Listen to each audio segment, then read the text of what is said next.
오늘은 진공관 앰프 만들기 실전 5번째 시간입니다. 이 강의를 시작하면서 숙제를 내었던 회로입니다. 도면 없이 그릴 수 있을 만큼 다 외우셨습니까? 이것은 여러분들의 실력 향상에 지대한 영향을 미칩니다. 자세히 보시면 모든 전극의 직류 전압이 표시되어 있습니다. 굳이 직류라고 강조하는 이유는 교류와 크게 대비되기 때문입니다. 우리가 고등학교 다닐 때 배웠던 오음의 법칙을 상기시켜 보겠습니다. 전류가 흐르는 단자 사이에는 반드시 전압 강화가 발생합니다. 예를 들면 입력단 증폭 소자 12, AT 7의 3번 핀 캐소드에는 1kΩ이 접지와 연결되어 있고 1.1V의 직류 전압이 걸립니다. 그러면 이 저항에 흐르는 전류값은 오음의 법칙으로 계산할 수 있습니다. 직접 계산해 보세요. 문제에 대한 답입니다. 1kΩ은 1000오음입니다. 따라서 1.1V를 1000으로 나누면 0.001A, 즉 1.1mA가 흐릅니다. 진공관 앰프를 분석할 때 간단한 산수 계산만으로도 충분한 경우가 대부분입니다. 왜냐하면 회로 자체가 너무 단순하기 때문입니다. 그림의 빨간 점선 안을 주목해주세요. 오음의 법칙을 적용하면 각 플레이트에 연결된 저항 150kΩ 양단에 걸리는 전압 150V도 이 공식을 사용하면 계측기를 사용하지 않더라도 쉽게 계산할 수 있습니다.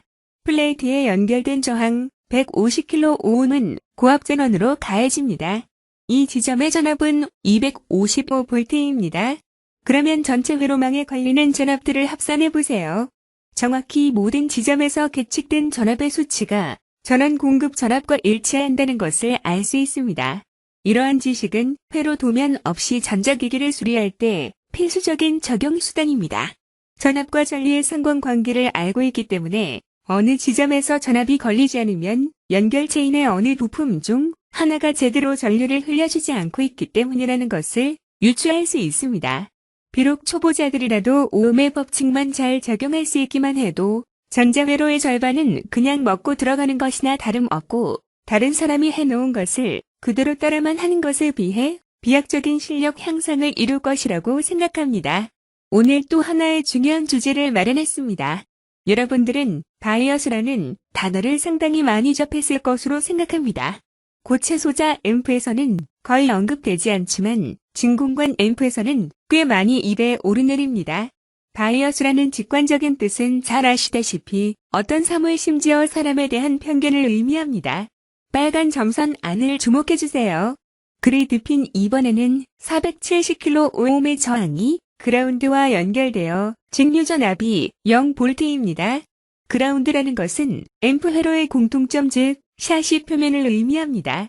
다음에 3번 핀 캐소드의 직류 전압을 주목해주세요. 전에 설명한 바와 같이 이 지점의 직류 전압은 1.1V입니다. 그러면 그리드 핀 2번과 캐소드 핀 3번 사이의 전압 차이는 얼마일까요? 물론 0-1.1이 됩니다만 중요한 점은 그리드 전압 0V는 캐소드 전압 1.1V에 비해서 그만큼 낮아진다는 것입니다. 즉 입력단 진공관에 걸리는 바이어스 전압은 마이너스 1.1V라는 것입니다. 왜 이렇게 해석해야만 하는가 하면 데이터 시트에서 전류 전압 특성 그래프를 보시면 알 수 있습니다. 그래프에서 플레이트 전압 80V에서 그리드 전압 1.1V를 일치시키면 플레이트 전류는 약 1.5mA가 나옵니다. 실측치와 약간의 오차가 있는데요. 이것은 제가 사용한 중고 진공관의 문제로 보시면 되겠습니다. 하지만 잘 동작합니다. 이처럼 직류 그리드 전압과 직류 플레이트 전압에 따라서 플레이트 전류는 크게 변화합니다.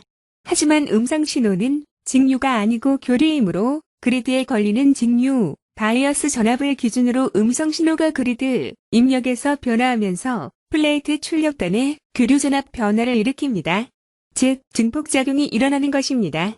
자, 그러면 교류 전압 변화를 기록한 회로 도면을 보십시오. 그리드 입력에 545mV의 교류 입력이 들어갔을 때 출력단 플레이트에는 14.7V의 교류 전압이 얻어집니다. 즉, 음성신호 1, 2 들어갔을 때 27개의 증폭작용이 일어난 것을 알 수 있습니다. 엔지니어들은 통상적으로 증폭된 숫자를 그대로 사용하지 않고 데시벨로 표시합니다.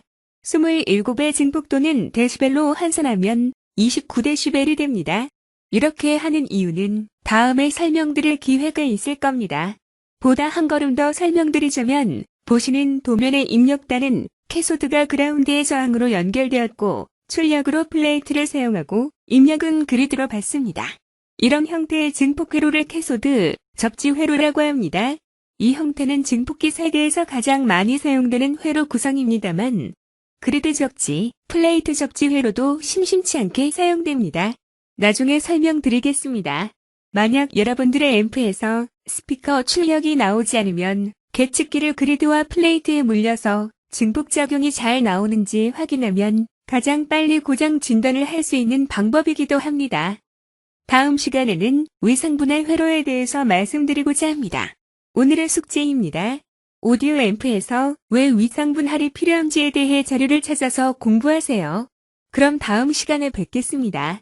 시청 감사드립니다.